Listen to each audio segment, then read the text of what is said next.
Welcome back, focused learners, to another explainer. Today we're totally decoding the August 3rd, 2026 edition of Big Bro's Weekly Money Dump. We're going to take what was frankly a massive week of macro shocks, split decision tech earnings, and some profound shifts in financial plumbing and translate all of it into a high-energy, totally actionable top-down framework. We've got a lot of ground to cover, so let's jump right in. Okay, let's breeze through the agenda. We're starting with the 4.73% macro shock. Then we'll break down the split decision tech earnings, see exactly how crypto is rewiring financial plumbing, put a spotlight on Taiwan Semiconductor, and finally tie the whole thing together with the Big Bro playbook. All right, Section 1, the 4.73% macro shock and the new hurdle rate. So 4.73%. That is absolutely the most critical metric of the week. On Friday, the 10-year Treasury yield hit 4.73%, which, just to put that in perspective, is its highest level since January 2025, a totally new high for the year. And why does this matter to us? Well, when you can earn a risk-free return approaching 5% just sitting in a government bond, it immediately raises the hurdle rate for literally any stock you might want to buy. Every single equity investment now has to clear a significantly higher bar just to justify the risk you're taking. And you know what actually drove that massive spike in yields? Basically, a deeply confusing Federal Reserve meeting. The Fed held rates, sure, but with a highly unusual 9-3 split vote. That's actually the most dissents we've seen in a decade. And then, during the press conference, Fed Chair Warsh actually suggested changing the Fed's preferred inflation metric mid-cycle, capping it all off by saying, "I asked for a good family fight and I got one." Economists were calling his messaging completely internally contradictory, and honestly, the bond market was severely rattled by the total lack of clarity.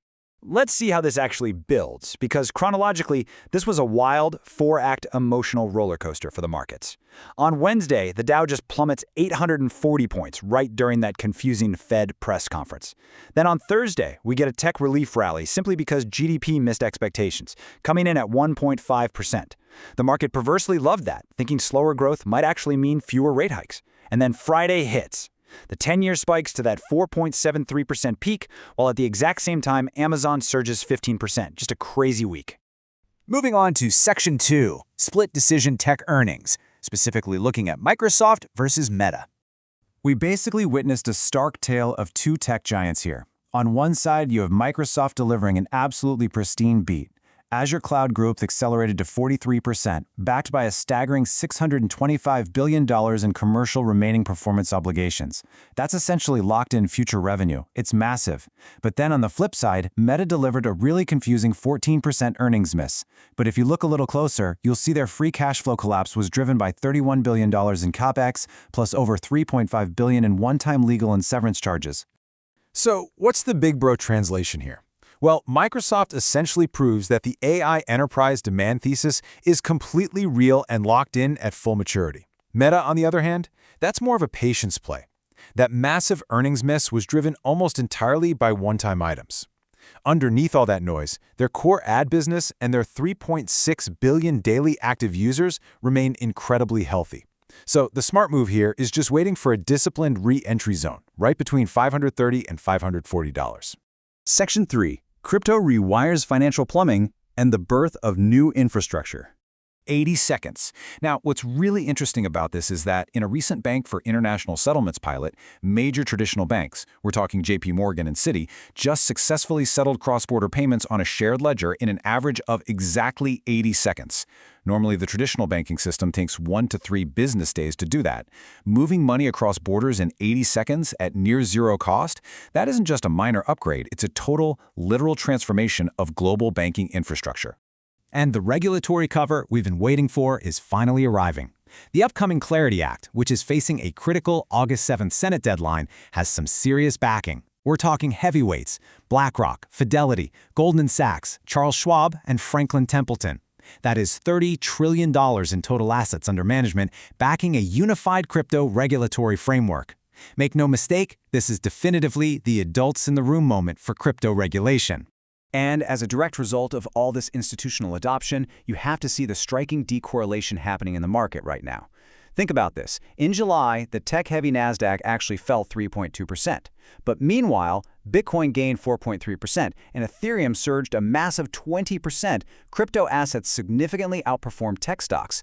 And that's being driven by massive institutional demand channels, like Morgan Stanley's new exchange-traded products that simply do not correlate to semiconductor earnings cycles or traditional tech sell-offs.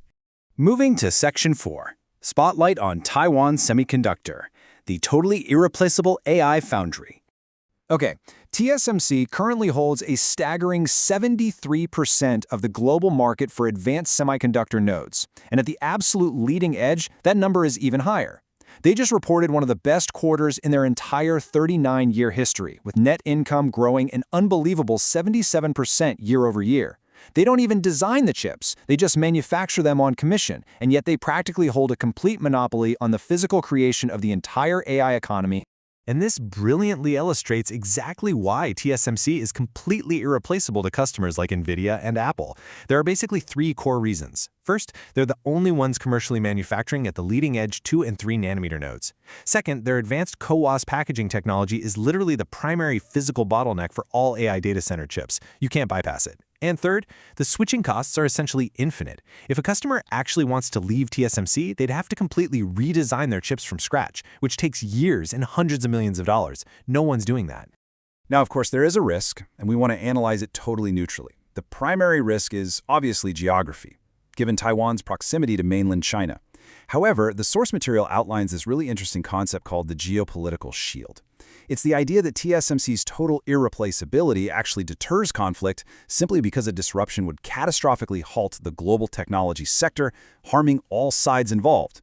So this geopolitical risk, it's basically the accepted premium you pay for an exceptional business that's currently trading 15% below its highs and boasts 19 strong buy ratings from analysts.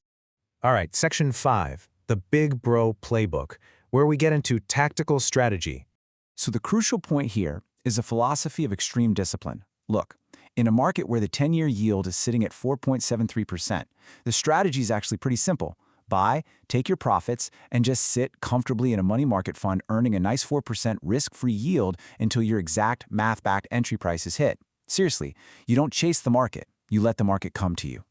And that brings us right to the highly actionable Big Bro watch list, providing a rapid-fire summary of exactly where the smart money is waiting to deploy. We're looking at Home Depot under $330 as a defensive hurricane season play. Amazon at $250, we're just waiting patiently for the dust to settle from its massive 15% gap up. Uber at $70, acting as the foundational distribution layer for autonomous vehicles. And of course, TSMC in the $395 to $415 zone, so you can capture that AI infrastructure monopoly at exactly the right price. But you know, to see if our micro and macro theses actually hold up, we have to monitor the immediate catalysts coming up this week. We are keeping a really close eye on Uber's Q2 earnings on August 5th to test out that autonomous vehicle thesis. And then Friday, August 7th is absolutely massive. The July jobs report is going to dictate the Fed's next move, and that Clarity Act Senate deadline will essentially determine the regulatory future of crypto. Which leaves us with this provocative final thought to sum it all up. When risk-free cash in a government bond is paying you 4.73%, is your portfolio actually clearing that hurdle? And honestly, if it isn't, it might be time to adopt a little of that extreme discipline we talked about. Thank you so much to all our focus learners for joining this explainer, and we will definitely see you next time with more structured insights.